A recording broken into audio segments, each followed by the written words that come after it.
যদি আপনার বিশ্বাসের ভিত্তি নিজের জীবনের অভিজ্ঞতা দিয়ে ভেঙে যায়, তাহলে আপনি কি করবেন? চুপ করে বসে থাকবেন, নাকি সত্য বলার সাহস দেখাবেন? যখন চারপাশের সবাই বলে ইসলাম শান্তির ধর্ম, কিন্তু আপনার নিজের চোখে দেখা অত্যাচার, ভয় আর নির্যাতনের গল্পগুলো যখন একদম উল্টো কথা বলে, তখন কার কথা বিশ্বাস করবেন আপনি? আর সবচেয়ে কঠিন প্রশ্ন, যদি সত্য বলতে গিয়ে আপনার জীবন বিপন্ন হয়, তাহলেও কি আপনি সত্য কথা বলবেন? প্রিয় শ্রোতা, আজ আপনি শুনছেন একদল সাহসী মানুষের কণ্ঠস্বর, যারা জীবনের ঝুঁকি নিয়ে বলে উঠেছেন, why we left Islam. Former Muslim speak out. সংকলন ও সম্পাদনা সুশান ক্রিম। এই বই কোনো তত্ত্বকথা নয়, এটি জীবনের কথা। এটি সেই মানুষদের কথা যারা ইসলামের ভেতর জন্ম নিয়ে বড় হয়ে একদিন সত্য দেখে ফেলেছেন, যারা বলেছেন আমরা এই পথে আর থাকতে পারছি না। এই ঘটনাগুলি 9/11 এর ভয়ঙ্কর সন্ত্রাসী হামলার পরের পৃথিবীতে লেখা, যখন বিশ্ব দেখেছে একটা ধর্মের নামে কিভাবে হাজার হাজার নিরীহ মানুষ মারা যায়, যখন নারীদের পাথর ছুঁড়ে হত্যা করা হয়, যখন মেয়েরা শুধু লিপস্টিক পরার জন্য গুলি খেয়ে মৃত্যুবরণ করে, যখন একটা টেডি বিয়ারের নাম মোহাম্মদ রাখার অপরাধে শিক্ষককে জেলে পাঠানো হয়। এই বইয়ের লেখকরা কেউ নাম প্রকাশ করেননি, কেউ কেউ উইটনেস প্রোটেকশন প্রোগ্রামে আসেন, কারণ সত্য বলার দাম অনেক সময় জীবন। তবুও তারা বলেছেন, কারণ তারা বিশ্বাস করেন চুপ করে থাকা আরও বড় বিপদ। এই অডিও আপনাকে কোনো সিদ্ধান্ত চাপিয়ে দিতে চায় না, এটি আপনাকে বলবে না বিশ্বাস করো বা অবিশ্বাস করো, কিন্তু এটি আপনাকে নিয়ে যাবে এমন এক জায়গায় যেখানে সত্যিকারের গল্প শোনা যায়, রাজনৈতিক সঠিকতার আড়াল ভেঙে যায়, আর যুক্তি ও মানবিকতা হয়ে ওঠে একমাত্র আলো। কারণ সাহস যদি সত্যের প্রথম সত্য হয়, তাহলে এই গল্পগুলো সেই সাহসেরই উদাহরণ। চলুন শুরু করি। Chapter 1, my sister. প্রথম গল্পটি শুরু হচ্ছে একজন বোনের আত্মদাহের কাহিনী, একজন নারীর শেষ চিৎকার, death to tyranny, long live liberty. চলুন শুনি একটা বোনের গল্প, একটা গল্প যা শুধু একজন নারীর মৃত্যু নয়, এটা একটা পুরো ব্যবস্থার মুখোশ খুলে দেয়। এই অধ্যায় লিখেছেন পারভিন দ্রাবি। তিনি তার বড় বোন ডক্টর হোমা দ্রাবির কথা বলেছেন। হোমা 1940 সালে তেহরানে জন্ম নেন, অকাল প্রসবিত শিশু। বাবা মা তাকে খুব আদর করে বড় করেছিলেন। তিনি ডাক্তার হয়েছিলেন, শিক্ষক হয়েছিলেন, ইউনিভার্সিটি অব তেহরানের মেডিকেল স্কুলের প্রফেসর ছিলেন তিনি ছিলেন প্রথম ইরানি যিনি আমেরিকার চাইল্ড সাইকিয়াট্রি বোর্ড পাশ করেছিলেন। তিনি বিপ্লবকে সমর্থন করেছিলেন, মনে করেছিলেন এই বিপ্লব নারীদের অধিকার আনবে। কিন্তু যখন ইসলামী প্রজাতন্ত্র কায়েম হলো, তখন তিনি দেখলেন সেই স্বপ্ন ভেঙে গেছে। 1990 সালে হিজাব না পরার অপরাধে তাকে চাকরি থেকে বরখাস্ত করা হয়। পরে তার প্রাইভেট প্র্যাকটিসেও একই কারণে হয়রানি শুরু হয়। শেষ পর্যন্ত তিনি প্র্যাকটিস বন্ধ করে প্রথমবারের মতো পুরোপুরি গৃহিণী হয়ে যান। তার হৃদয় ভেঙে যাচ্ছিল প্রতিদিন। তিনি দেখতেন তার ছোট ছোট রোগীদের বাবা মা এসে অনুরোধ করতেন, ডাক্তার, আমার মেয়েকে মানসিকভাবে অক্ষম লিখে দিন, যাতে সে লিপস্টিক পরলেও 150টা চাবুকের শাস্তি থেকে বেঁচে যায়। একদিন একটা 16 বছরের মেয়ে শুধু লিপস্টিক পরার অপরাধে উত্তর তেহরানে গুলি খেয়ে মারা যায়। হোমা আর সহ্য করতে পারেননি। 21শে ফেব্রুয়ারি 1994 উত্তর তেহরানের একটা জনকীর্ণ চত্বরে তিনি নিজের শরীরে আগুন ধরিয়ে দেন। তার শেষ চিৎকার ছিল death to tyranny, long live liberty, long live Iran. Parvin Darabi লিখেছেন, আমার বোন এই পৃথিবীতে অকালে এসেছিলেন আর অকালেই চলে গেলেন, কিন্তু তার সেই আগুন আজও জ্বলছে। এই অধ্যায় শুধু একটা মৃত্যুর গল্প নয়, এটা ইসলামী শাসনের অধীনে নারীরা কিভাবে বেঁচে থাকেন তারই সাক্ষ্য। পারভিন বলেন, ইসলামের নারী কখনো পূর্ণ মানুষ হিসেবে গণ্য হয় না। তিনি সবসময় কারো অভিভাবকত্বের অধীনে থাকেন, বাবার, স্বামীর, ছেলের। তার সম্পত্তির অধিকার অর্ধেক, তার সাক্ষ্যের মূল্য অর্ধেক, আর তার শরীর তার নিজের নয়। তিনি প্রশ্ন করেন, যদি ইসলাম নারীকে সম্মান দেয়, তাহলে কেন একটা মেয়েকে মাত্র 9 বছর বয়সে বিয়ে দেওয়া হয়? কেন তাকে স্বামীর বাড়িতে প্রথম ঋতুস্রাব হতে হয়? কেন একজন নারীকে বিচারক হওয়ার অধিকার নেই? হোমাদ্রাবি মনে করেছিলেন একটা নারীর আত্মদাহের আগুন হয়তো বিশ্বকে জাগিয়ে তুলবে। পারভিন আজও সেই আগুন জ্বালিয়ে রেখেছেন। তিনি বলেন, আমি লিখছি যাতে ইরানে যা ঘটেছে তা পুরো বিশ্বে না ঘটে। চ্যাপ্টার 2, হোয়াই আই লেফট ইসলাম। একটা বনির আগুন নিভে গেছে, কিন্তু সেই আগুনের আলোয় আরেকজনের বিশ্বাস ভেঙে গেছে। এখন আমরা শুনব কেন একজন মানুষ ইসলাম ছেড়ে দেন। চলুন শুনি একজনের গল্প, যিনি একসময় ছিলেন সন্ত্রাসী, যিনি ঘৃণা শিখেছিলেন স্কুলের বেঞ্চে বসে, যিনি জিহাদের জন্য প্রাণ দিতে প্রস্তুত ছিলেন, আর যিনি একদিন সেই ঘৃণার শেকল ভেঙে বেরিয়ে এসেছিলেন। এই অধ্যায়ের সাক্ষী অলিদ শোবাত। তিনি জন্মেছিলেন বেথলেহেমের কাছে বেলিত শহরে এক সম্ভ্রান্ত পরিবারে। বাবা ছিলেন প্যালেস্টাইনি মুসলিম, মা আমেরিকান। কিন্তু তার শৈশব কেটেছে ঘৃণার মধ্যে। স্কুলে প্রথম গান শিখেছিলেন Arabs our beloved and Jews our dogs. মাত্র 7 বছর বয়স তখন। তিনি বলেন, আমরা জানতাম না ইহুদি কারা, কিন্তু গানটা গাইতাম। যুদ্ধের সময় তার বাবা রেডিওতে আরব স্টেশন শুনতেন। বিশ্বাস করতেন আরবরা জিতেছে, কিন্তু বাস্তবে ইসরায়েল জিতে গেল। সেই লজ্জা, সেই ক্ষোভ তার মনে গেঁথে গেল। তিনি বড় হলেন ঘৃণায়। স্কুলে দাঙ্গা করতেন, পাথর ছুঁড়তেন, ককটেল তৈরি করতেন। তার স্বপ্ন ছিল শহীদ হয়ে মরা, জিহাদে শহীদ হওয়া। তিনি বলেন, আমি শার্ট খুলে দাঁড়িয়ে থাকতাম যাতে ইসরায়েলের সেনা গুলি করে, কিন্তু তারা শরীরে গুলি করত না। তিনি ব্যাংকে বোমা মেরেছিলেন, ইসরায়েলের সেনাকে মারধর করেছিলেন। তিনি ছিলেন একজন তরুণ সন্ত্রাসী ইসলামের নামে। কিন্তু একদিন তার ক্যাথলিক স্ত্রী তাকে চ্যালেঞ্জ করলেন, বাইবেল পড়ো। অলিদ পড়তে শুরু করলেন। তিনি দেখলেন যিশুর শিক্ষায় আছে ক্ষমা, ভালোবাসা, মানুষের মুক্তি। আর ইসলামের শিক্ষায় যা শিখেছিলেন, ঘৃণা, জিহাদ, হত্যা। তার হৃদয় গলে গেল। তিনি বলেন, আমি বুঝলাম, আমি শুধু অন্যদের নয়, নিজেকেও সন্ত্রাস করছিলাম, ভয়ে, অসুরক্ষায়, নরকের ভয়ে। তিনি ইসলাম ত্যাগ করলেন, কারণ তিনি দেখেছিলেন এই ধর্ম তাকে ঘৃণা শিখিয়েছে, আর তিনি চেয়েছিলেন মানবিকতা, স্বাধীনতা, শান্তি। অলিদ আজ বলেন, যদি আমরা পশ্চিমে এখন একত্র না হই, তাহলে একদিন এই সন্ত্রাস আমাদের নিজেদের সমাজে চলে আসবে। একজন সন্ত্রাসী যখন সত্য দেখেন, তখন তার সাক্ষ্য হয় সবচেয়ে শক্তিশালী। অলিদ শোবাত আজ বিশ্বকে বলছেন, ইসলামের নামে সন্ত্রাস বন্ধ করতে হবে, কারণ তিনি নিজেই সেই অন্ধকার থেকে বেরিয়ে এসেছেন। Chapter 3, redemption. ঘৃণা থেকে বেরিয়ে আসা একজন মানুষের গল্প শুনলেন। এবার দেখব মুক্তির পর কেমন হয় নতুন জীবন। চলুন শুনি একজন মানুষের গল্প, যিনি একসময় ছিলেন ঘৃণার অস্ত্র, যিনি নিজের হাতে জীবন ধ্বংস করেছেন, আর যিনি একদিন সেই অন্ধকার থেকে বেরিয়ে এসে নিজেকে মুক্ত করেছেন। এই অধ্যায়ের সাক্ষী আহমেদ আনিস সালাকামি। তিনি বড় হয়েছিলেন মিশরের গির্জায়। বাবা ছিলেন বিল্ডিং কনস্ট্রাক্টর এবং স্থানীয় ইসলামিক সংগঠনের চেয়ারম্যান। মসজিদে আজান দিতেন, ইসলামী লেকচার দিতেন। আহমেদকে শেখানো হয়েছিল খ্রিস্টানরা কাফের, তাদের ঘৃণা করা মুসলিমদের কর্তব্য। তিনি বড় হয়েছেন সেই ঘৃণার মধ্যে। তার বাবার সংগঠনের মূল কাজ ছিল খ্রিস্টান মেয়েদের ইসলামে ধর্মান্তরিত করা, আর আহমেদ নিজেও সেই কাজে জড়িয়ে পড়েন।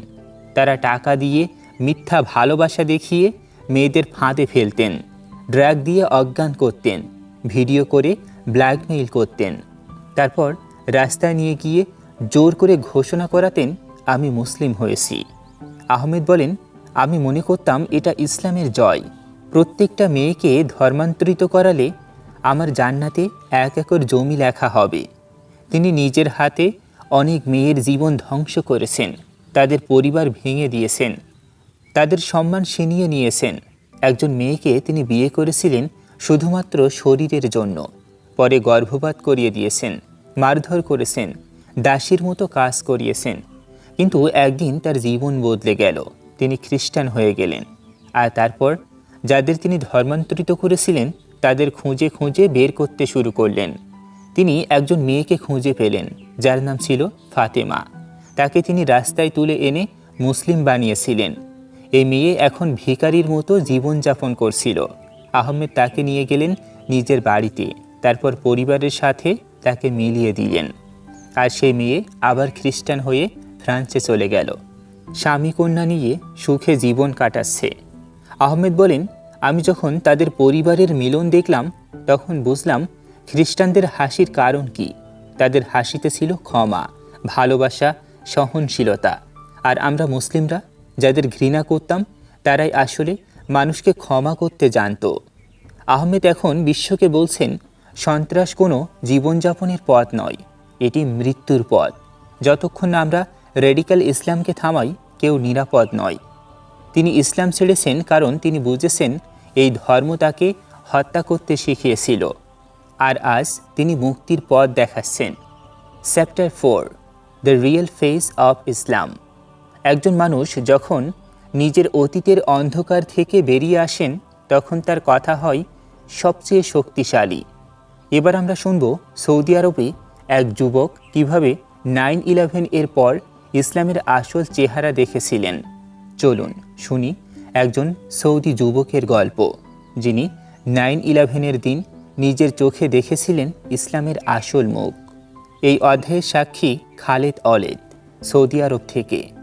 সেদিন ছিল 11 সেপ্টেম্বর 2001।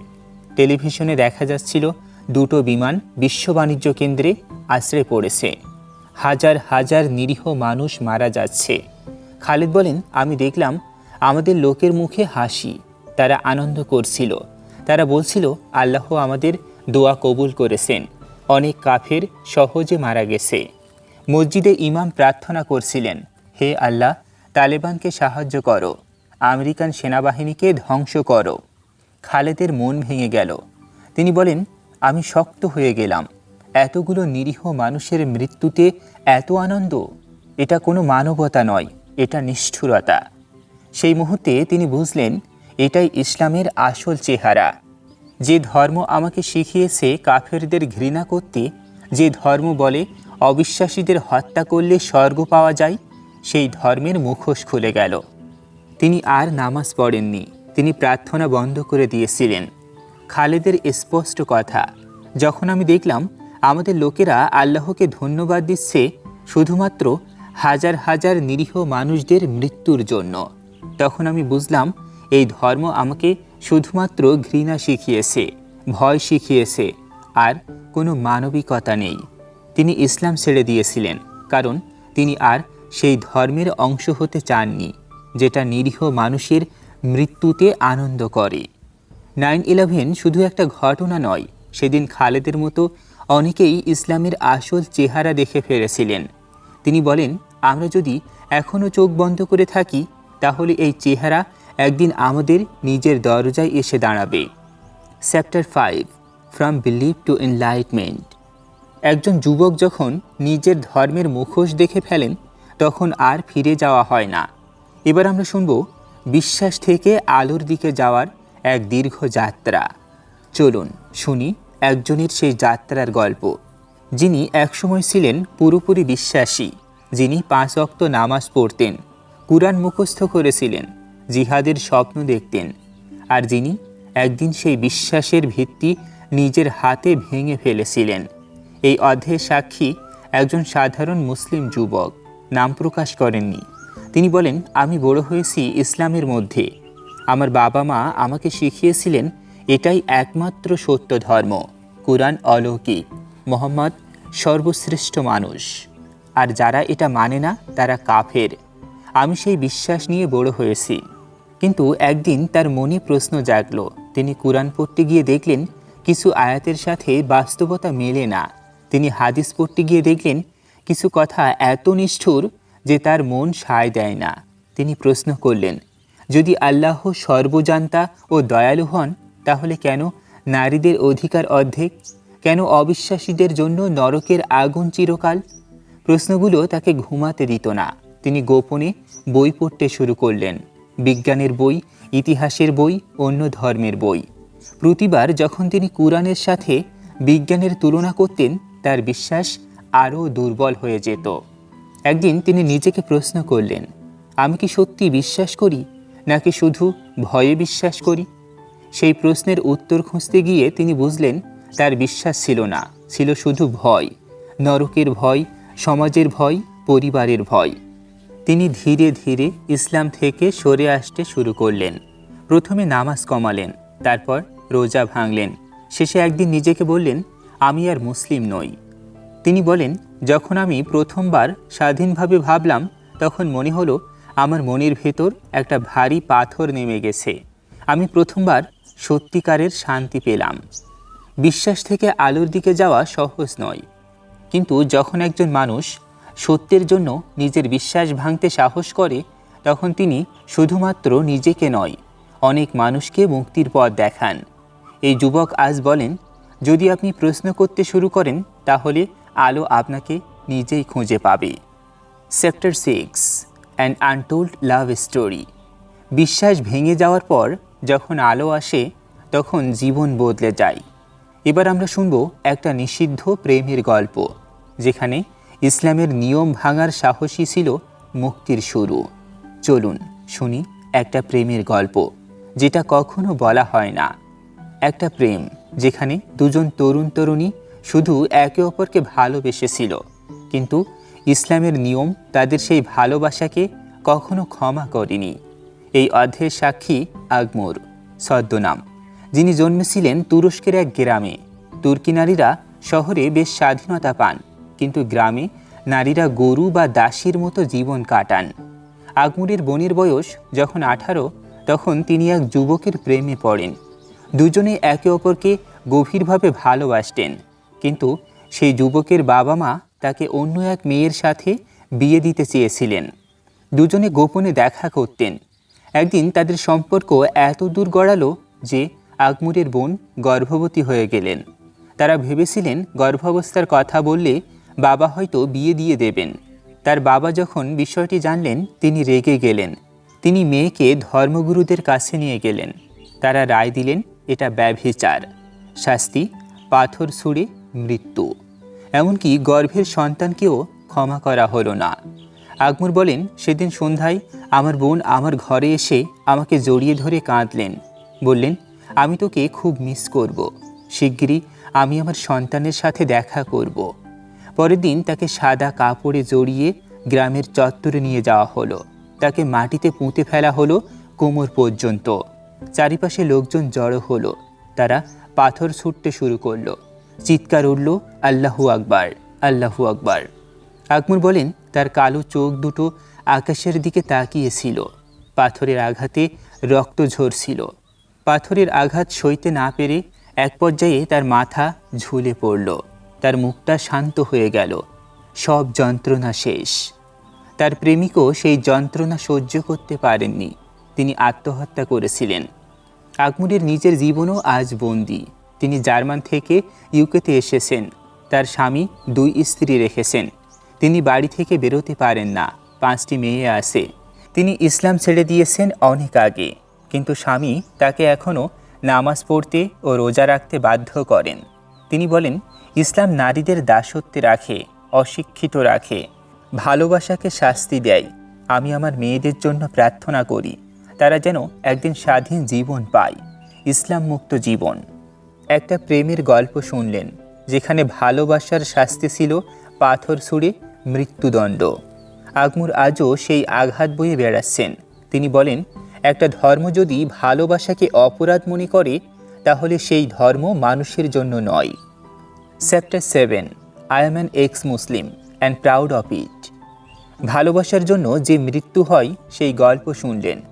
এবার আমরা শুনব একজন যুবকের কথা, যিনি গর্ব করে বলেন, আমি এক্স মুসলিম আর আমি এতে গর্বিত।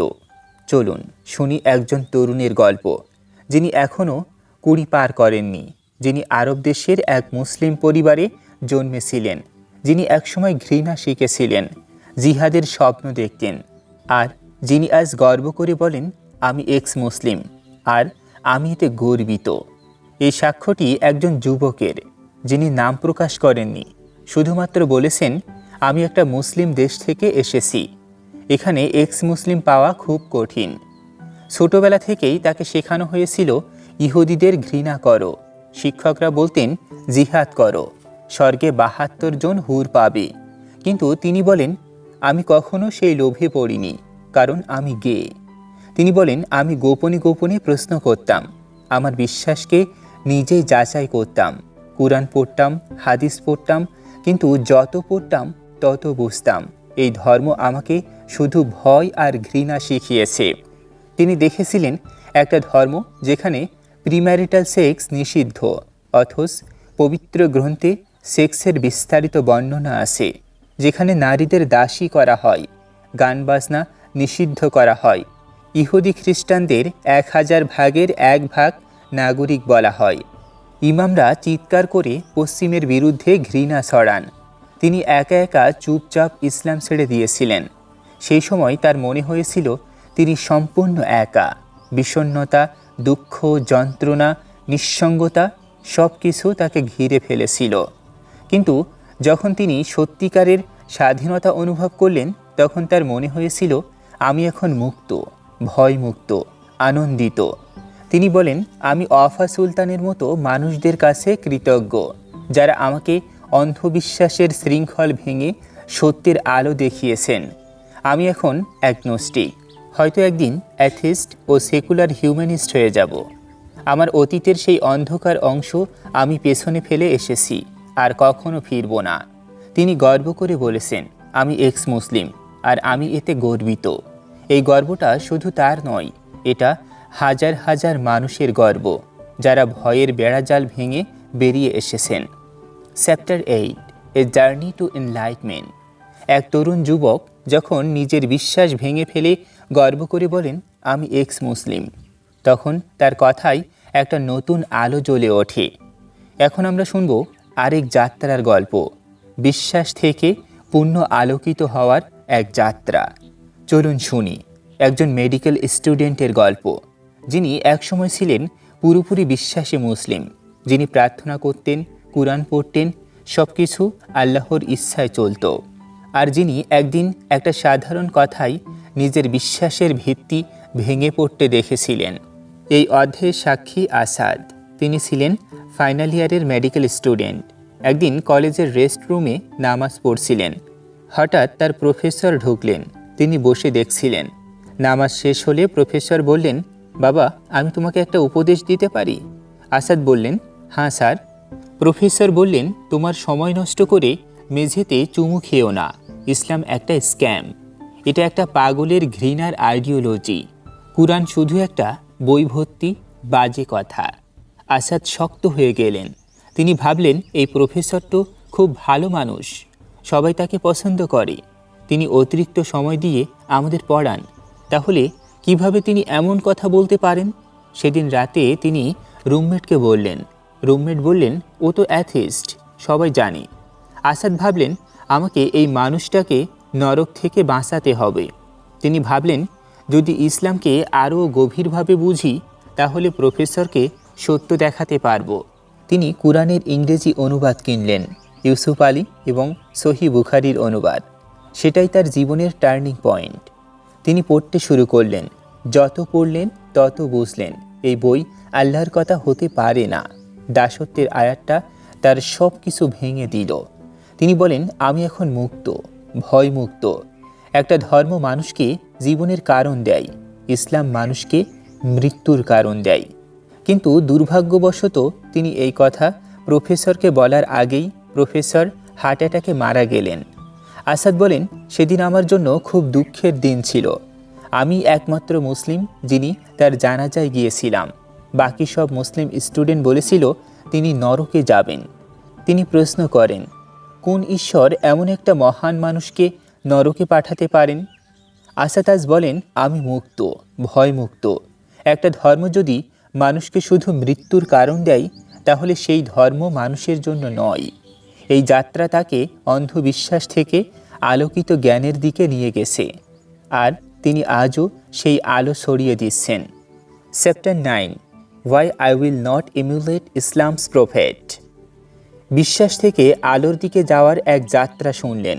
এবার আমরা শুনব আরেকজনের কথা, যিনি বলেন, আমি কখনো ইসলামের নবীকে অনুকরণ করব না।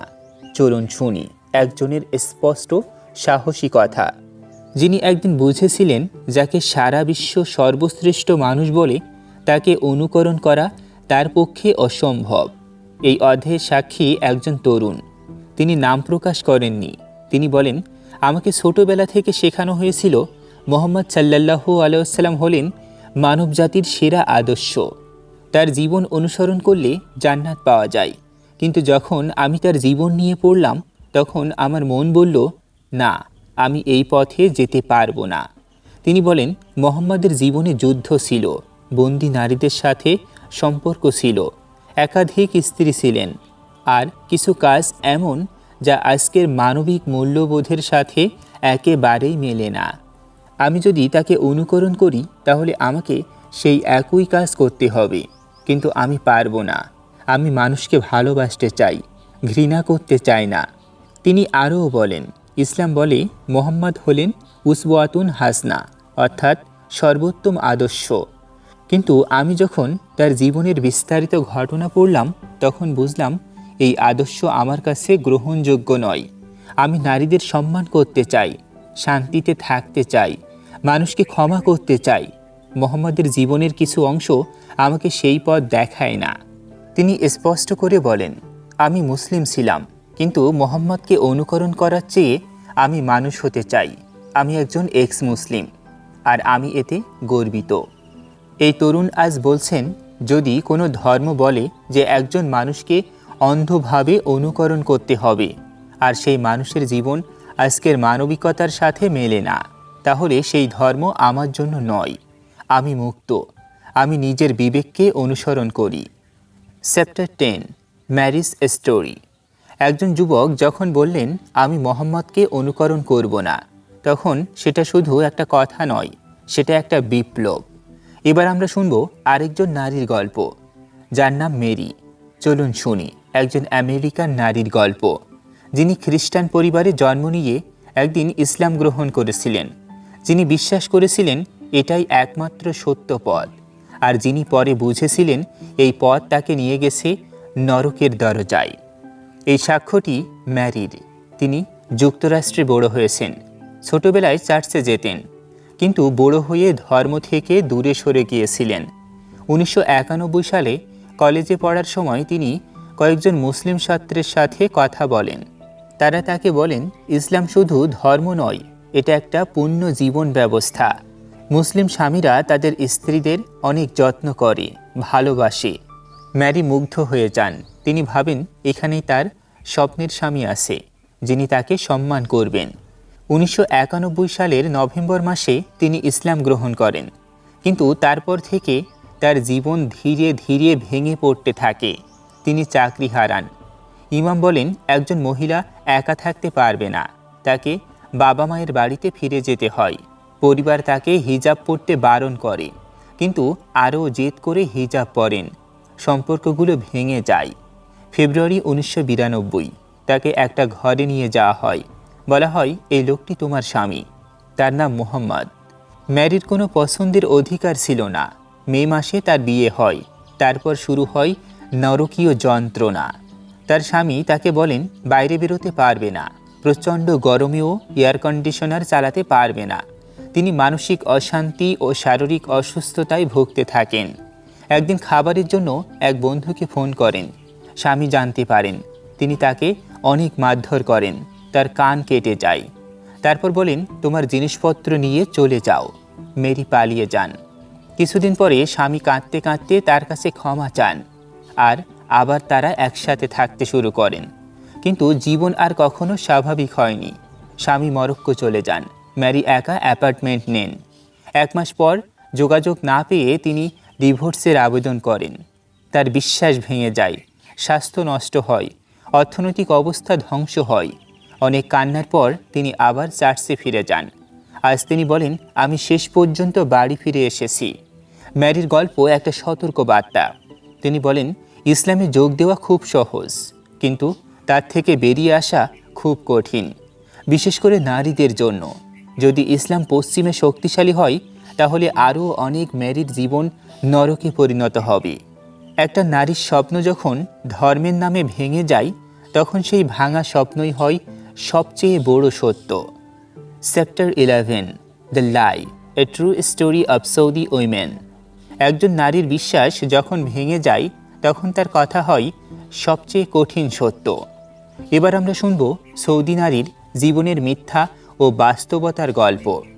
চলুন শুনি এক সত্যি গল্প, যেখানে ইসলাম বলে নারীকে সম্মান দেয়, কিন্তু বাস্তবে নারীরা হয়ে যায় পুরুষের সম্পত্তি। এই অধ্যায়ের সাক্ষী অলিদ। তিনি সৌদি আরবে জন্ম নিয়েছিলেন। তার 3 বোন। সবাই লেখাপড়া করতে চেয়েছিলেন, স্বপ্ন দেখেছিলেন, কিন্তু ইসলামী নিয়ম তাদের জীবনকে পুরোপুরি বন্দি করে রেখেছে। অলিদ বলেন, আমি দেখেছি ইসলাম নারীদের প্রতি যে আচরণ করে তা কোনো সম্মান নয়, এটা একটা মিথ্যা কথা। নারীরা পুরুষের সম্পত্তি, তাদের কোনো অস্তিত্ব নেই। তার বোনেরা স্কুল শেষ করেছিলেন, 2 জন শিক্ষক হতে চেয়েছিলেন, কিন্তু কলেজে তাদের আইডি কার্ডে নিজেদের ছবি লাগানো যায় না, লাগাতে হয় বাবার ছবি। অর্থাৎ তাদের কোনো শারীরিক অস্তিত্ব নেই, তারা শুধু কাগজে নাম। অলিদ বলেন, আমার বোনেরা অনেক বেশি যোগ্য, অনেক বেশি দায়িত্বশীল, কিন্তু তাদের বাবা একজন অশিক্ষিত মানুষ, তাদের ঘরে বন্দি করে রেখেছেন। তিনি বাইরের দুনিয়া দেখেননি। তিনি মনে করেন মেয়েরা শুধু ঘরের জিনিস। বাবা তাদের বাইরে বিয়ে দিতে চান না, কারণ বিয়ে করতে হবে একই গোত্রে। ধূমপান করে না, নিয়মিত মসজিদে নামাজ পড়ে এমন ছেলের সাথে। গোত্রের বাইরে বিয়ে মানা যায় না। আর সৌদিতে মেয়ের সংখ্যা ছেলের চেয়ে অনেক বেশি, তাই অনেক মেয়ে সারা জীবন অবিবাহিত থেকে যায়। অলিদ বলেন, আমার বোনেরা শিক্ষিত, স্বপ্ন দেখে, কিন্তু তাদের বাবা তাদের জীবনকে পুরোপুরি নিয়ন্ত্রণ করেন। তাদের কোনো স্বাধীনতা নেই, তারা পুরুষের সম্পত্তি। তিনি আরও বলেন, সৌদি আরবে নারীরা গাড়ি চালাতে পারে না, যদিও পরবর্তীতে নারীদের গাড়ি চালানোর অনুমতি দেওয়া হয়েছে। একা হোস্টেলে থাকতে পারে না, পুরুষ ছাড়া বাইরে বেরোতে পারে না। এটাই ইসলামের নিয়ম, এটাই সৌদি আরবের সত্য। অলিদ স্পষ্ট করে বলেন, ইসলাম নারীদের সম্মান দেয় না, এটা একটা মিথ্যা এবং বানোয়াট কথা। নারীরা আসলে পুরুষের দাসী, তাদের মানবতা কেড়ে নেওয়া হয়। যদি পশ্চিমে ইসলামের প্রভাব বাড়তে থাকে, তাহলে একদিন আমাদের নারীরাও সেই একই অন্ধকারে পড়বে। এই গল্প শুধু 3 বোনের নয়, এটি লক্ষ লক্ষ সৌদি নারীর গল্প, যারা প্রতিদিন ইসলামের নামে বন্দি জীবন কাটান। চ্যাপ্টার 12, মাই অ্যাওয়েকেনিং। সৌদি নারীদের জীবনের বাস্তব কাহিনী শুনলেন। এবার আমরা শুনব একজনের জাগরণের গল্প, যেখানে একজন মানুষ নিজের বিশ্বাস থেকে জেগে ওঠেন।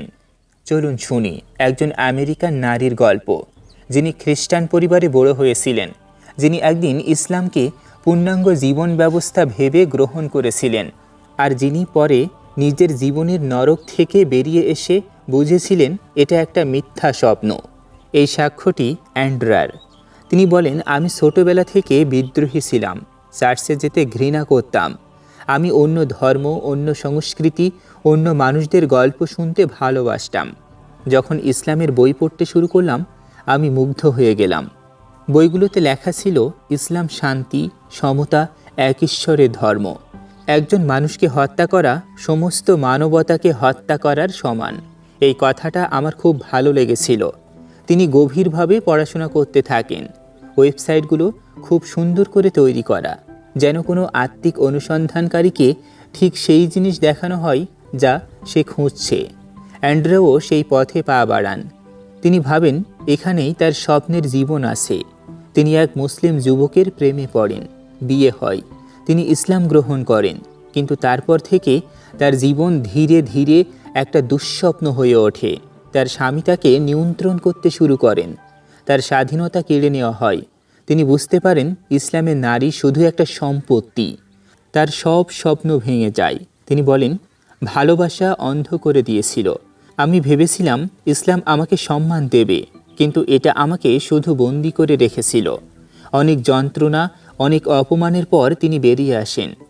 আজ তিনি সতর্ক করে বলেন, যারা ইসলামে যোগ দিতে চান, বিশেষ করে নারীরা, তারা আগে ভেবে দেখুন। ইসলামে ঢোকা যায় খুব সহজে, কিন্তু বেরোনো খুব কঠিন। আমি নিজের জীবন দিয়ে শিখেছি এটা একটা মিথ্যা। অ্যান্ডোরার জাগরণ শুধু তার নিজের নয়, এটি হাজার হাজার নারীদের জাগরণের গল্প, যারা বিশ্বাস করেছিলেন কিন্তু পরে বুঝেছিলেন যে তাদের ভালোবাসা ও স্বাধীনতা কেড়ে নেওয়া হয়েছে। তিনি বলেন, যদি আপনি সত্যিই মুক্তি চান তাহলে প্রশ্ন করুন, আর যদি প্রশ্নের উত্তর না মেলে তাহলে সাহস করে বেরিয়ে আসুন। Chapter 13, you are right all alone. এক নারীর স্বপ্ন যখন ধর্মের নামে ভেঙে যায়, তখন সেই ভাঙা স্বপ্নই হয় সবচেয়ে বড় জাগরণ। এবার আমরা শুনব আরেকজনের কথা, যিনি বলেন, তুমি সবসময় ঠিক ছিলে। চলুন শুনি আরেক নারীর গল্প, যিনি ইসলামকে ভালোবেসে গ্রহণ করেছিলেন, তারপর সেই ভালোবাসার মধ্যেই সত্য দেখে ফেলেছিলেন, যিনি একসময় ইসলামের হয়ে লড়াই করেছিলেন, আর আজ বলেন, আপনারা সবসময় ঠিক ছিলেন। এই সাক্ষ্যটি দ্য অ্যানার। তিনি বলেন, আমি খুব চেয়েছিলাম ইসলাম ভালো হোক, তাই আমি নিজেকে বোঝাতাম এটা শান্তির ধর্ম। আমি অন্যদেরও বোঝাতাম, কিন্তু যখন আমি প্রশ্ন করতে শুরু করলাম, তখন যারা আমাকে প্রশংসা করত তারাই আমাকে শয়তান বলে গালি দিতে শুরু করলো। 9/11 এর পর তিনি প্রথম ইসলামের সাথে পরিচিত হন। মুসলিমরা তাকে বলেছিল, ইসলাম মানে শান্তি। মোহাম্মদ ছিলেন নারীদের প্রতি অত্যন্ত সহানুভূতিশীল। তিনি বিশ্বাস করেছিলেন, তিনি ইসলামের হয়ে লড়াই করেছিলেন, অন্যদের বোঝাতেন। কিন্তু যখন তিনি কুরআন আর হাদিস গভীরভাবে পড়লেন, তখন দেখলেন যা তাকে শেখানো হয়েছিল তার সাথে বাস্তবতা মেলে না। তিনি প্রশ্ন করলেন, তার মুসলিম বন্ধুরা তাকে আক্রমণ করলেন, তাকে অপমান করলেন। দ্য অ্যানা বলেন, তারা বলেছিল ইসলাম মানে শান্তি, কিন্তু তারা মিথ্যা বলেছিল। এখন আমি জানি এর অর্থ সাবমিশন, যা শান্তির ঠিক উল্টো। আমি যখন ইসলামকে গৌরবান্বিত করতে সাহায্য করেছিলাম, তখন আমি পৃথিবীর কোনো উপকার করিনি। 5 থেকে 6 বছর ধরে তিনি অ্যাপোস্টেটদের সঙ্গে যুক্তি খণ্ডন করার চেষ্টা করেছিলেন, কিন্তু যত গভীরে গিয়েছেন তত বুঝেছেন তারাই ঠিক ছিল। তিনি বলেন, আমি এখন ইসলামকে ঘৃণা করি, কারণ আমি মানুষকে ভালোবাসি। আমি বিশ্বাসীদেরও ভালোবাসি, অবিশ্বাসীদেরও ভালোবাসি। আমি ঘৃণা করি ইসলাম যা মানুষের সাথে করেছে। আমি আর কখনো ইসলামকে রক্ষা করব না, আমি আর কখনো সাবমিট করব না। দ্য অ্যানার জাগরণ একটা সতর্ক বার্তা। তিনি বলেন, যারা ইসলামকে রক্ষা করার জন্য লড়াই করে তারা হয়তো একদিন বুঝবে তারা যা করছে তা আসলে মানুষের স্বাধীনতা ও মানবতাকে ধ্বংস করছে। আমি এখন মুক্ত। আমি গর্ব করে বলতে পারি, আপনারা সব সময় ঠিক ছিলেন। চ্যাপ্টার 14, ডিসঅন্ড। যখন একজন নারী নিজের বিশ্বাসের মিথ্যা দেখে ফেলেন, তখন তার কথা হয় সবচেয়ে কঠিন সত্য। এবার আমরা শুনব একজনের গল্প, যিনি ইসলাম ছাড়ার কারণে পরিবার থেকে বিতাড়িত হয়েছিলেন। চলুন শুনি একজন যুবকের গল্প, যিনি ইসলাম ছাড়ার কারণে নিজের পরিবার থেকে সম্পূর্ণ বিতাড়িত হয়েছিলেন, যিনি একদিন বুঝেছিলেন সত্যের দাম অনেক বড়। এই সাক্ষ্যটি এক তরুণের। তিনি নাম প্রকাশ করেননি। তিনি বলেন, আমি যখন প্রথমবার সত্য দেখলাম, তখন আমার মনে হয়েছিল আমি এখন মুক্ত, কিন্তু আমি জানতাম না এই মুক্তির দাম আমাকে দিতে হবে আমার পরিবারকে। তিনি ইসলাম ছাড়ার কথা প্রথমে গোপন রেখেছিলেন, কিন্তু একদিন তার মা জানতে পারেন। তার মা কাঁদতে কাঁদতে বলেছিলেন, তুই আমাদের লজ্জা দিলি, তুই আমাদের পরিবার থেকে বেরিয়ে যা। বাবা তাকে বলেছিলেন, তুই আর আমাদের ছেলে নোস, তোর নাম আমাদের বাড়ি থেকে মুছে ফেলা হবে। সেই রাতে তাকে বাড়ি থেকে বের করে দেওয়া হয়। কোনো টাকা নেই, কোনো জায়গা নেই, কোনো পরিবার নেই। তিনি রাস্তায় একা দাঁড়িয়ে কাঁদছিলেন। তিনি বলেন, সেদিন আমার মনে হয়েছিল আমি মরে গেছি, আমার পরিবার আমাকে মেরে ফেলেছে। কিন্তু সেই যন্ত্রণার মধ্যেও তিনি একটা জিনিস বুঝেছিলেন, আমি যদি মিথ্যা বলে থাকতাম তাহলে আজও আমার পরিবারের কাছে থাকতাম, কিন্তু আমি সত্য বলেছি, আর সত্যের জন্য এই দাম দিতে হয়। আজ তিনি বলেন, আমি আমার পরিবার হারিয়েছি, কিন্তু আমি নিজেকে ফিরে পেয়েছি। আমি আর ভয়ে বাঁচি না, আমি আর মিথ্যা বলি না। যারা এখনও পরিবারের ভয়ে চুপ করে আছেন তাদের বলি, সত্যের দাম বড়, কিন্তু মিথ্যা বেঁচে থাকার দাম আরও বড়। ডিসওন্ড হওয়া মানে শুধু পরিবার হারানো নয়, এটা মানে নিজেকে সত্যে বাঁচানো। এই যুবক আজ বলেন, আমি বিতাড়িত হয়েছি, কিন্তু আমি মুক্ত হয়েছি। যদি সত্যের জন্য পরিবার হারাতে হয়, তাহলে সেই হারও গর্বের। Chapter 15, Bassam's testimony. পরিবার থেকে বিতাড়িত হওয়ার যন্ত্রণা শুনলেন। এবার আমরা শুনব আরেকজনের সাক্ষ্য, ব্যাসামসের। চলুন শুনি একজন যুবকের গল্প, যিনি একসময় ইসলামের হয়ে অস্ত্র ধরেছিলেন, যিনি জিহাদের জন্য প্রস্তুত ছিলেন, আর যিনি একদিন সেই অন্ধকার থেকে বেরিয়ে এসে বলেছিলেন, আমি আর এই পথে থাকতে পারবো না। এই সাক্ষ্যটি ব্যাসামের। তিনি মধ্যপ্রাচ্যের একটা দেশে জন্ম নিয়েছেন। 18 বছর বয়সে তিনি একটা ইসলামিক গ্রুপে যোগ দেন। তার এক আত্মীয় ছিলেন সেই গ্রুপের নেতা। তিনি ভেবেছিলেন এটাই আল্লাহর পথ। ব্যাসাম বলেন, আমি ভাবতাম আমি আল্লাহর জন্য সব কিছু করছি। আমাকে অস্ত্র চালানো আর বিস্ফোরক তৈরির ট্রেনিং দেওয়া হলো, কিন্তু মানুষকে আঘাত করার কথা শুনে আমার মন অস্বস্তিতে ভরে গেল। আমি ভাবলাম, হয় আমি ভুল বুঝছি, নয়তো গ্রুপ ভুল বুঝছে। তিনি কুরআন আর হাদিস আবার পড়তে শুরু করলেন। যত পড়লেন তত বুঝলেন, ইসলাম যা শেখায় তা শান্তির পথ নয়, এটা সহিংসতার পথ। তিনি ভেঙে পড়লেন, ড্রাগ নিতে শুরু করলেন, ঈশ্বরের কথা বলা বন্ধ করে দিলেন। একদিন তিনি একজন খ্রিস্টানের সাথে দেখা করলেন।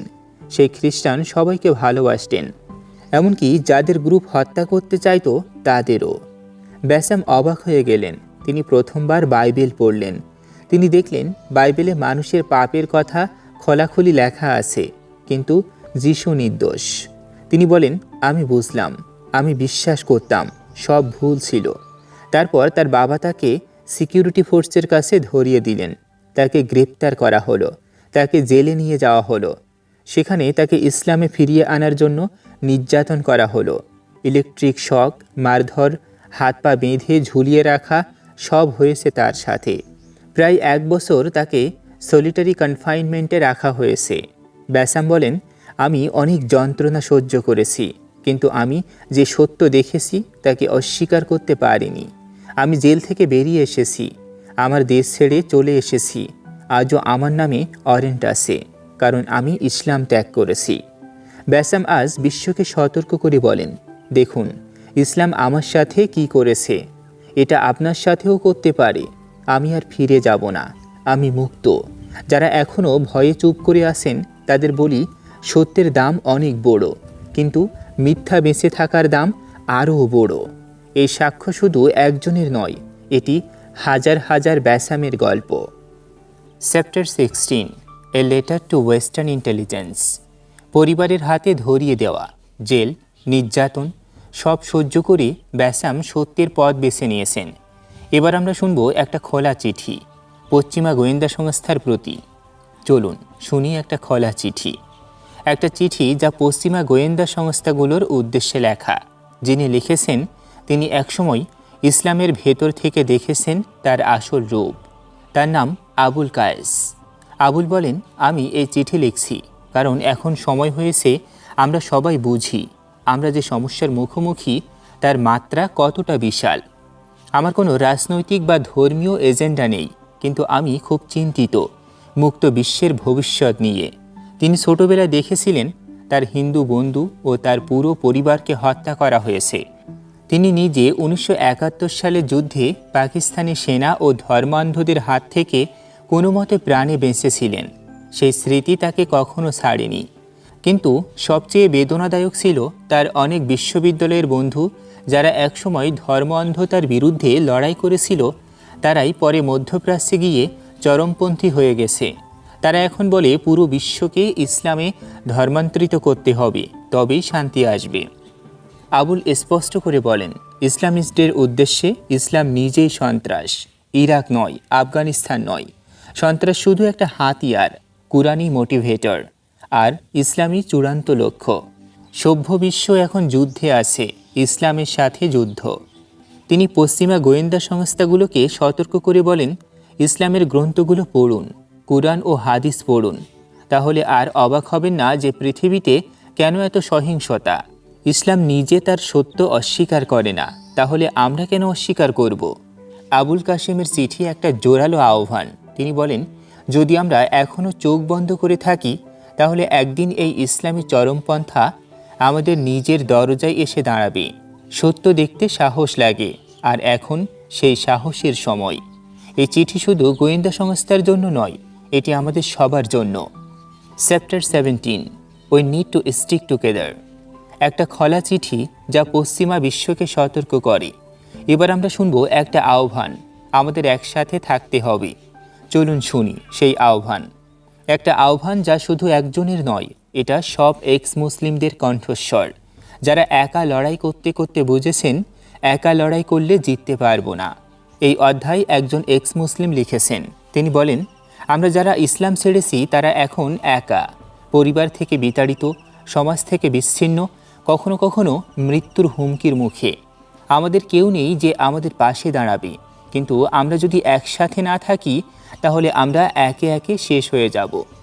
তিনি বলেন, আমাদের মধ্যে অনেকেই এখনও লুকিয়ে আছেন, ভয়ে, লজ্জায়, নিরাপত্তার অভাবে। কেউ কেউ ফেক নামে ফেসবুকে লেখেন, কেউ কেউ শুধু একা কাঁদেন।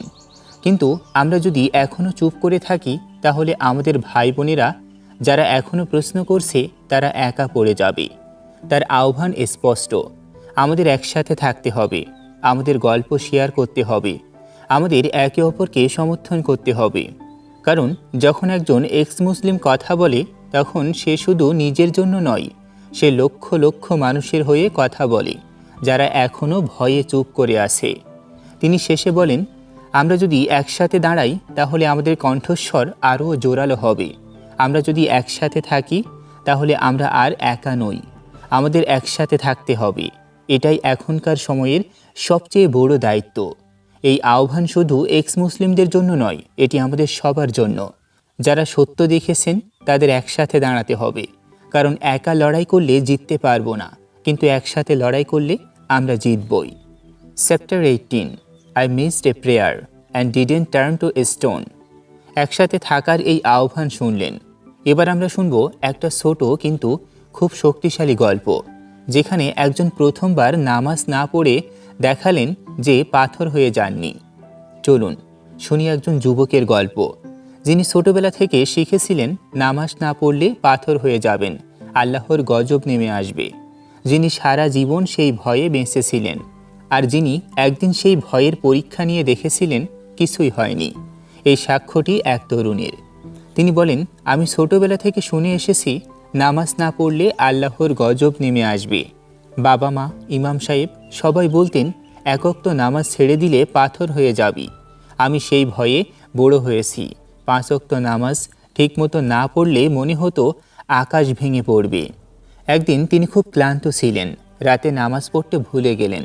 সকালে ঘুম থেকে উঠে প্রথমেই মনে পড়ল গতকালের এশার নামাজ পড়া হয়নি। তার বুক কেঁপে উঠল। তিনি ভাবলেন, এবার কি হবে? আল্লাহর গজব নেমে আসবে, পাথর হয়ে যাব। কিন্তু কিছুই হলো না। সূর্য উঠল, পাখি ডাকল, তিনি স্বাভাবিকভাবে ঘুম থেকে উঠলেন। কোনো গজব নামল না, তিনি পাথর হয়ে গেলেন না। তিনি বলেন, সেদিন প্রথমবার আমার মনে প্রশ্ন জাগলো, যদি নামাজ না পড়লেও কিছু না হয় তাহলে এত ভয় কেন? যদি আল্লাহ সত্যি এত রাগী না হন তাহলে আমাকে এত ভয় দেখানো হচ্ছে কেন? সেই একটা ছোট্ট ঘটনা তার পুরো বিশ্বাসের ভিত নাড়িয়ে দিল। তিনি প্রশ্ন করতে শুরু করলেন, আর যত প্রশ্ন করলেন তত বুঝলেন এই ভয়টা শুধু নিয়ন্ত্রণের হাতিয়ার। তিনি ইসলাম ছেড়ে দিলেন, আজ তিনি শান্তিতে আছেন। তিনি বলেন, আমি নামাজ ছেড়ে দিয়েছি আর আমি পাথর হয়ে যাইনি, আমি মুক্ত, ভয় মুক্ত। একটা ছোট নামাজ না পড়ার ঘটনা যখন একজনের পুরো বিশ্বাস ভেঙে দেয় তখন বোঝা যায় ভয় কত বড় অস্ত্র। এই যুবক আজ বলছেন, যদি নামাজ না পড়লেও কিছু না হয় তাহলে হয়তো পুরো ধর্মটাই একটা ভয়ের খেলা, আর আমি সেই খেলা থেকে বেরিয়ে এসেছি। Chapter 19, born into Islam, raised in the US. একটা ছোট ভুল যখন পুরো বিশ্বাসকে দাঁড় করিয়ে দেয়। এবার আমরা শুনব একজনের গল্প, যিনি ইসলামে জন্ম নিয়েছেন কিন্তু আমেরিকায় বড় হয়েছেন, যিনি সারা জীবন ইসলামকে রক্ষা করার জন্য লড়াই করেছিলেন, আর যিনি একদিন কুরআন পড়ে বুঝেছিলেন যা তিনি রক্ষা করছিলেন তা আসলে পৃথিবীর জন্য একটা বিপর্যয়। এই সাক্ষ্যটি এক তরুণের। তিনি জন্মেছিলেন ইসলামিক দেশে, মুসলিম পরিবারে, কিন্তু বড় হয়েছেন আমেরিকায়। তিনি নিজেকে সবসময় মুসলিম বলে মনে করতেন। তিনি ইসলামের পক্ষে অনেক যুক্তি দিতেন, যদিও সেগুলো ছিল অজানা তথ্যের উপর ভিত্তি করে। তিনি কখনো কুরআন পড়েননি, শুধু বাবা মা, আত্মীয় স্বজন আর মুসলিম বন্ধুদের কথায় বিশ্বাস করতেন। একদিন ২৬ বছর বয়সে তিনি ভাবলেন, আমি আরও ভালো মুসলিম হতে চাই। তিনি কুরআন পড়তে শুরু করলেন, কিন্তু প্রথম ৩ পাতা পড়েই তিনি চমকে গেলেন। যুক্তিহীনতা, স্পষ্ট বৈপরীত্য। সবচেয়ে দয়ালু আল্লাহর কথা বলা হচ্ছে, অথচ কথাগুলো ছিল নিষ্ঠুর। তিনি চোখ বন্ধ করে দাঁতে দাঁত চেপে পড়তে থাকলেন। ভাবলেন হয়তো পরে সব ব্যাখ্যা পাবেন। কিন্তু যত পড়লেন তত খারাপ লাগতে লাগলো, অনেক খারাপ। তিনি বলেন, আমি বুঝলাম আমি আর ইসলামকে সমর্থন করতে পারবো না। এটা ধর্ম হিসেবে নয়, দর্শন হিসেবে নয়, নৈতিকতা হিসেবে নয়, কোনো কিছু হিসেবেই নয়। এটা একজন অত্যন্ত বিকৃত, অসুস্থ মানুষের তৈরি, যিনি মানুষের সবচেয়ে খারাপ দুর্বলতাগুলোর সমষ্টি ছিলেন। তিনি কুরআন ও হাদিস বারবার পড়েছেন, প্রতিবার একই সিদ্ধান্তে পৌঁছেছেন, ইসলাম পুরো পৃথিবীর জন্য একটা বিপর্যয়। খ্রিস্টান, ইহুদি, পৌত্তলিক, নাস্তিক, নারী, শিশু, সবার জন্য, আর সবচেয়ে বেশি মুসলিমদের নিজেদের জন্য। তিনি আত্মীয় বন্ধুদের সাথে আলোচনা করেছেন। কেউ কোনো অর্থপূর্ণ উত্তর দিতে পারেনি। তারা শুধু বলেছে ইহুদিরা দায়ী, মিডিয়া মগজধরাই করছে, ইসলামের ইতিহাস বুঝতে হবে। কিন্তু কেউ কোনো সন্তোষজনক ব্যাখ্যা দিতে পারেনি। তিনি বলেন, আমার জীবন কুরআন পড়ার পর অনেক উন্নত হয়েছে। আমি সত্যি আশা করি সব মুসলিম কুরআন পড়ুক, তারপর নিজেকে প্রশ্ন করুক, এই ধর্ম কি ভালো মানুষের কাছ থেকে এসেছে নাকি খারাপ মানুষের কাছ থেকে, বুদ্ধিমানের কাছ থেকে নাকি বোকার কাছ থেকে, দয়া থেকে নাকি নিষ্ঠুরতা থেকে। তিনি স্পষ্ট করে বলেন, ইসলাম পুরো পৃথিবীর জন্য সমস্যা, আর সবচেয়ে বড় সমস্যা মুসলিমদের নিজেদের জন্য। প্রোটেস্ট্যান্ট মুসলিমরা যারা সংখ্যাগরিষ্ঠ, যদি এই অন্ধকার থেকে বেরিয়ে না আসেন, তাহলে সত্যিকারের চরমপন্থীরা তাদের ওপর ভর করে পুরো বিশ্বকে ধ্বংস করবে। এই যুবক আজ মুক্ত। তিনি আর ইসলামকে রক্ষা করেন না, তিনি শুধু সত্য বলেন। চ্যাপ্টার 20, মাই লিভিং ইসলাম টেস্টিমনি। একজন যিনি আমেরিকায় বড় হয়েও ইসলামের ভেতর থেকে বেরিয়ে এসেছেন। এবার আমরা শুনব আরেক নারীর সাক্ষ্য, যিনি ইসলাম ছেড়ে দিয়ে নতুন করে জীবন শুরু করেছেন। চলুন শুনি সেই নারী সারা, তার গল্প। একজন নারীর জীবন যেখানে ইসলামের নামে শুধু অত্যাচার আর ভয় ছিল, যিনি শেষ পর্যন্ত সেই অন্ধকার থেকে বেরিয়ে এসে নিজেকে ফিরে পেয়েছেন। সারার বাবা মরক্কান, মা ইংরেজ। মা যখন মাত্র 16 বছরের তখন বিয়ে হয়েছিল, কিন্তু তার বাবা খুব নিষ্ঠুর ছিলেন, মাকে মারধর করতেন। এমনকি তার গর্ভের 3টি মেয়ে সন্তান থাকার পরও একবার মাকে এত মারেন যে ডাক্তারদের তার জরায়ু কেটে ফেলতে হয়। মা 3 মেয়েকে ফেলে পালিয়ে যান। সারা তখন মাত্র 4 বছরের। বাবা 3 মেয়েকে চিলড্রেন হোমে পাঠিয়ে দেন। 3 বছর পর বাবা আবার বিয়ে করেন মরক্কোতে একজন কঠোর মুসলিম নারীকে। তারপর শুরু হয় নরক। সৎমা তাদের নিয়মিত মারধর করতেন, চাবুক, লাল গরম ছুরি দিয়ে পোড়ানো, হাত পা বেঁধে রাখা, এমনকি মল খাওয়ানো, সব হয়েছে। ভুল করে মরক্কান ভাষায় না বললে শাস্তি, কুরআন ভুল পড়লে শাস্তি, বই পড়লে শাস্তি। একদিন তার সৎমা তাকে হাই হিলের হিল দিয়ে মাথায় প্রচণ্ড জোরে আঘাত করেন। সারা কোমায় চলে যান। 3 মাস কোমায় ছিলেন। জ্ঞান ফিরে দেখেন তিনি আর আগের মতো স্মার্ট নন, পড়াশোনা নষ্ট হয়ে গেছে। 17 বছর বয়সে মরক্কোতে ছুটিতে গিয়ে চাচাতো ভাইদের দ্বারা ধর্ষিত হন। কেউ বিশ্বাস করেনি। 20 বছর বয়সে বিয়ে হয় এক মরক্কান যুবকের সাথে। প্রথম 6 মাস ভালো ছিল, তারপর শুরু হয় মারধর, গালাগালি, নিয়ন্ত্রণ। 9/11 এর দিন স্বামী আনন্দ করছিলেন। তিনি বলেছিলেন এটা আল্লাহর বিজয়। সারাকে বলেছিলেন তুমি ইহুদিদের ভালোবাসো। তিনি যখন গর্ভবতী ছিলেন তার স্বামী পেটে লাথি মেরেছিলেন। সেই মুহূর্তে তিনি বুঝেছিলেন তার মেয়েকে এই একই নরকে বড় হতে দেবেন না। তিনি স্বামীকে ছেড়ে চলে আসেন। তারপর ধীরে ধীরে ইসলাম ছেড়ে দেন। সারা বলেন আমি এখন কলেজে পড়ছি, আমি যা পড়তে চাই তাই পড়ি, যেভাবে বাঁচতে চাই সেভাবে বাঁচি।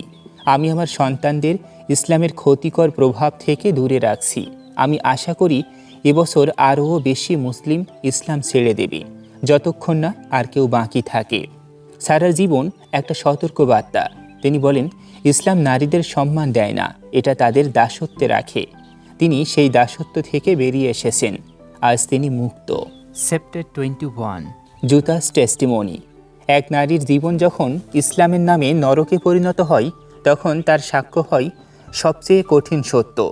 এবার আমরা শুনব একজন জার্মান নারী, জুতার সাক্ষ্য, যিনি খ্রিস্টান পরিবারে জন্ম নিয়ে একদিন ইসলাম গ্রহণ করেছিলেন, যিনি ভেবেছিলেন এটাই মুক্তির পথ, আর যিনি পরে বুঝেছিলেন এটা ছিল একটা সুন্দর করে সাজানো ফাঁদ। তিনি বলেছিলেন, আমি জন্মেছিলাম বার্লিনের এক খুব ধার্মিক ক্যাথলিক পরিবারে। কেউ ভাবেনি যে আমি একদিন মুসলিম হয়ে যাব, বরং সবাই আশা করেছিল আমি সারা জীবন ক্যাথলিক থাকব এবং আমার সন্তানদেরও সেই বিশ্বাসে দিয়ে যাব। কিন্তু জুতা ছিলেন খুব বিদ্রোহী। তিনি বাবা মায়ের সব কিছু অপছন্দ করতেন। তিনি ঠিক করলেন তিনি এমন একটা ধর্ম খুঁজবেন যা তার বাবা মায়ের ধর্মের ঠিক উল্টো। তিনি ভেবেছিলেন খ্রিস্টান ধর্ম নারীদের ওপর যে চাপ সৃষ্টি করে তার চেয়ে খারাপ কিছু আর হতে পারে না। বিশ্ববিদ্যালয় শেষ করার পর তিনি এক তুর্কি যুবকের প্রেমে পড়েন। তিনি সেকুলার ছিলেন, খুব ভালো মানুষ। তারা বিয়ে করেন। জুতা ইসলাম সম্পর্কে জানতে আগ্রহী হয়ে ওঠেন। তার স্বামী তাকে কিছু বই দেন, যেগুলোতে লেখা ছিল ইসলাম কত সুন্দর, মুসলিম নারী কত সম্মানিত। তিনি পড়লেন, মুগ্ধ হয়ে গেলেন। তিনি ইসলাম গ্রহণ করলেন। কিন্তু তারপর ধীরে ধীরে সব বদলে যেতে থাকে। তিনি বুঝতে পারেন স্বামী তাকে মারধর করতে পারেন যদি সন্তুষ্ট না হন। তিনি নিজেকে বোঝাতেন হয়তো এটাই নিয়ম, হয়তো তার স্বামী কখনো তাকে মারবেন না। স্বামী হজে যান, ফিরে এসে সম্পূর্ণ বদলে যান। তিনি আর সেকুলার নন। তিনি বলেন, জুতাকে সবসময় হিজাব পরতে হবে। জুতাকে চাকরি ছাড়তে বাধ্য করা হয়, তাকে ঘরে বন্দি করে রাখা হয়। তারপর তারা তুরস্কের গ্রামে চলে যান, যেখানে জুতার জীবন হয়ে ওঠে একেবারেই নরক। তিনি আর মুক্ত মুসলিম নন, তিনি এখন শুধু স্বামীর সম্পত্তি। তিনি বলেন, আমি যখন সত্যিকারের কুরআন পড়লাম তখন আমার চোখ খুলে গেল। আমি বুঝলাম আমাকে সবসময় মিথ্যা বলা হয়েছে। মোহাম্মদকে নবী বলে বিশ্বাস করা আমার পক্ষে আর সম্ভব ছিল না।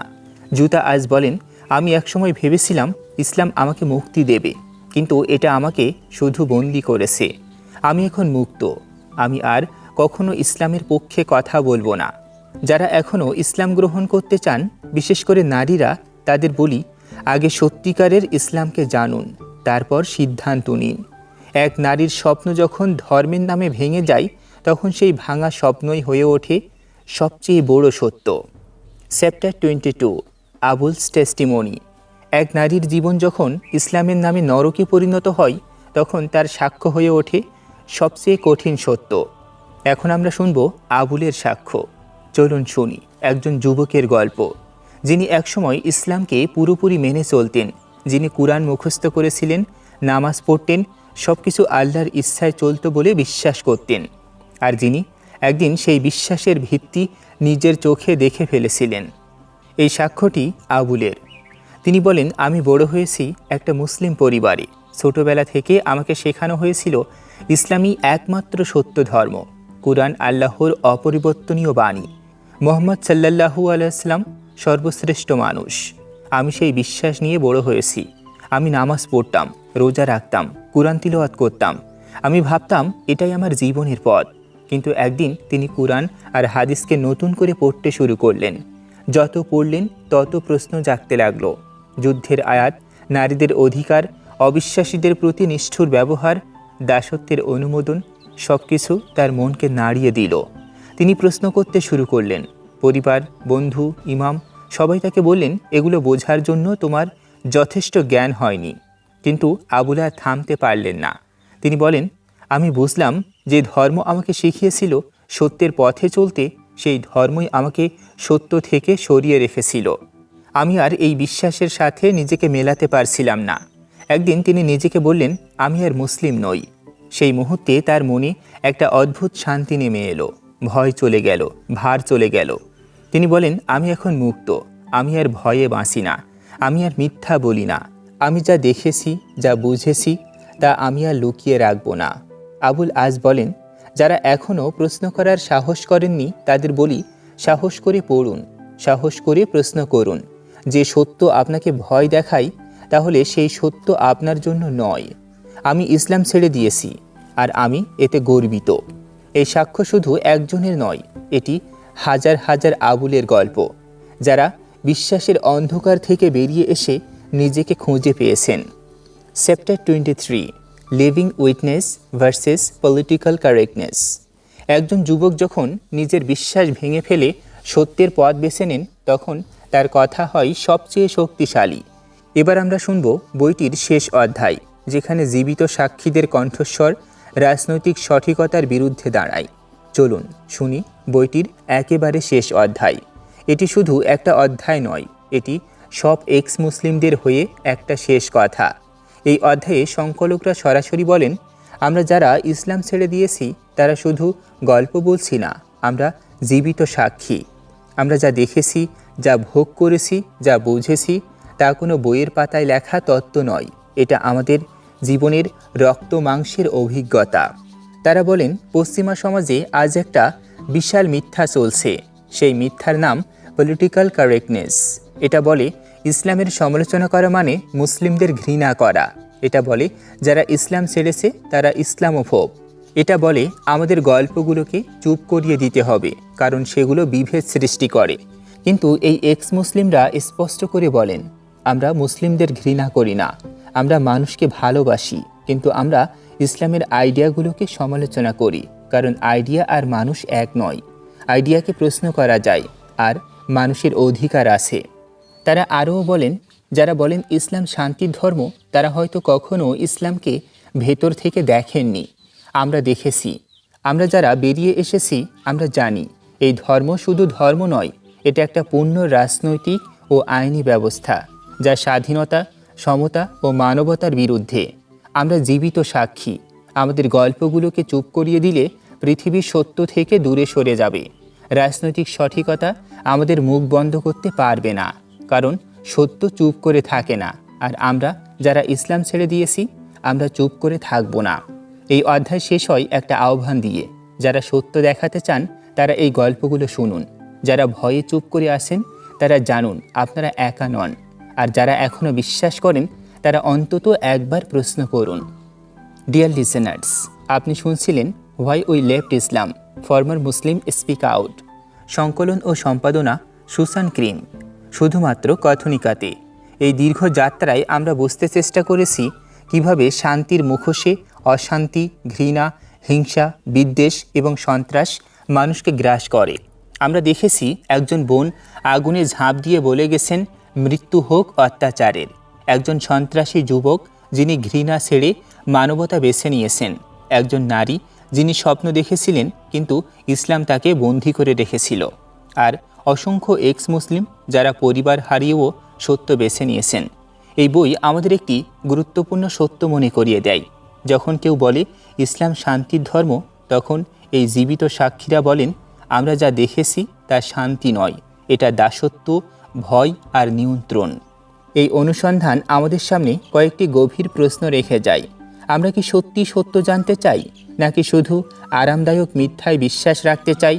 যদি একদিন আমাদের নিজের বিশ্বাস ভুল প্রমাণিত হয়, তাহলে কি আমরা সাহস করে বেরিয়ে আসব, নাকি চুপ করে থাকব? আর সবচেয়ে গুরুত্বপূর্ণ, এখনও যারা ভয়ে লুকিয়ে আছেন তাদের জন্য আমরা কি করব? এই বই কোনো ঘৃণার বার্তা নয়, এটি মুক্তির গল্প। এটি শেখায় ভয় পাওয়ার কিছু নেই, প্রশ্ন করা সবচেয়ে বড় সাহস, আর নিজের মনকে খোলা রাখাই মানুষ হওয়ার সবচেয়ে বড় পরিচয়। আপনি যাই বিশ্বাস করুন, প্রমাণ, যুক্তি আর কৌতূহলকে কখনো ত্যাগ করবেন না, কারণ যে প্রশ্ন করতে জানে সেই সত্যের কাছাকাছি পৌঁছায়। প্রিয় শ্রোতা, ভিডিওটি ভালো লাগলে লাইক দিন। যারা চিন্তা করে, যারা প্রশ্ন করে, তাদের সাথে শেয়ার করুন। এমন আরও সাহসী বইয়ের বিশ্লেষণ শুনতে কথনিকাতে সাবস্ক্রাইব করুন। কমেন্টে অবশ্যই লিখে জানাবেন এই গল্পগুলো শুনে আপনার মনে কোন প্রশ্ন জেগেছে। মনে রাখবেন, মানুষ গল্প বানায়, মানুষ মিথ্যাকে আঁকড়ে ধরে, কিন্তু প্রশ্নের মাধ্যমেই মানুষ নিজেকে মুক্ত করে। ধন্যবাদ।